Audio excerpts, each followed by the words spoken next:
کے لیے ایک ہی قانون ہو. اس کو رول آف لا کہتے ہیں. میرے نبی صلی اللہ علیہ وسلم نے مدینہ کی ریاست میں، اور یاد رکھے ہمیں حکم ہے اللہ کا کہ ان کی سنت پہ چلو، ان کی زندگی سے سیکھو.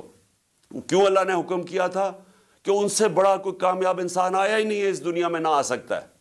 اور انہوں نے جو ریاست قائم کی تھی، یہ یاد رکھیں کہ وہ جو ریاست قائم کی تھی وہ اس دو سپر پاورز رومن امپائر اور پرشین امپائر ان کے سامنے گھٹنے ٹیک گیا 10 سال کے بعد. یہ تاریخ کی فیکٹ بتا رہا ہوں. تو انہوں نے ایک چینج کیا تھا. ایک ان لوگوں کی جن کی حیثیت نہیں تھی ان کو ورلڈ لیڈرز بنا دیا تھا، دنیا کی امامت کی تھی. اور یہ تاریخ میں ہے. سب سے عظیم سویلائزیشن بنا تھا، ہر سائنسز میں انہوں نے لیڈ کیا تھا. تو انہوں نے جو سب سے پہلے مدینہ کی ریاست میں چیز قائم کی تھی، رول آف لا، انصاف قائم کیا تھا، عدل اور انصاف. کہ میری بیٹی بھی اگر چوری کرے تو اس کو سزا ملے گی.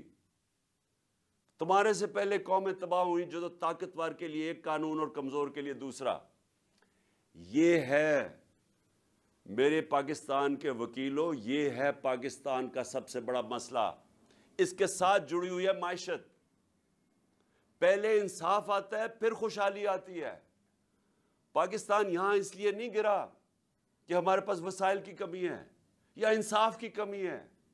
آپ کے سامنے ہے جو ہو رہا ہے پاکستان میں، کہ نامور ڈاکوؤں کو، جن کے اوپر ہمارے دور میں نہیں، پرانے کیسز تھے، اربوں اربوں روپے کے کیسز تھے، ان کو پہلے اوپر سازش کے تحت بٹھایا گیا اور انہوں نے اپنی ساری چوریاں معاف کر لی.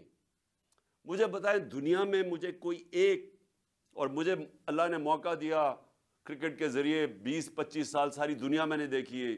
برطانیہ میں کرکٹ کھیلا، ان کا سسٹم دیکھا. ایک مجھے خوشحال معاشرہ بتا دیں جس کو ہم ڈیولپڈ ورلڈ کہتے ہیں. مجھے ایک بتا دیں جدھر طاقتور نے، کسی ایم این اے نے، منسٹر نے، بڑے لوگوں نے چوری کی ہو پبلک کے پیسے کی اور اس کو معافی ملی ہو. ایک مجھے ملک بتا دیں جس کو این آر او دیا ہو انہوں نے.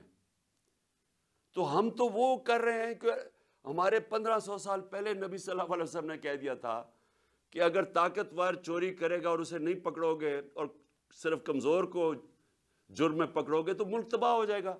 آپ کے سامنے اب حالات ہیں. انہوں نے جو ملک، اور آپ اکنامک سروے آف پاکستان دیکھ لیں، جو سب سے تیزی سے ترقی کر رہا تھا اپنی 17 سال کے بعد، تیسرے سال 5.7% گروتھ ریٹ اور چوتھے سال 6% گروتھ ریٹ، انڈسٹری گرو کر رہی تھی، ایکسپورٹس گرو کر رہی تھی، ہماری زراعت گرو کر رہی تھی 4.5%. 17 سال کے بعد ٹیکس کلیکشن میکسیمم تھی، سروسز انڈسٹریز گرو کر رہی تھی. اس کو کیسے ہوا کہ اس کو آج آ کے یہاں پاکستان کھڑا ہو گیا؟ اور یہ اس کی وجہ یہ ہے کہ کبھی بھی ملک میں وہ لوگ جو ایک ملک کے ادارے تباہ کرتے ہیں، وہ آج تک کبھی ادارے ٹھیک نہیں کر سکے. جو لوگوں نے معیشت پر 30 سال سے تباہ کر رہے ہیں، وہ آج کیسے ٹھیک کرنا تھا انہوں نے؟ یہ کون سا ذہن تھا جس نے پکڑ کے ان کو اوپر بٹھا دیا؟ تو آج اب آگے کا راستہ میں آپ کو بتاتا ہوں. آگے کا راستہ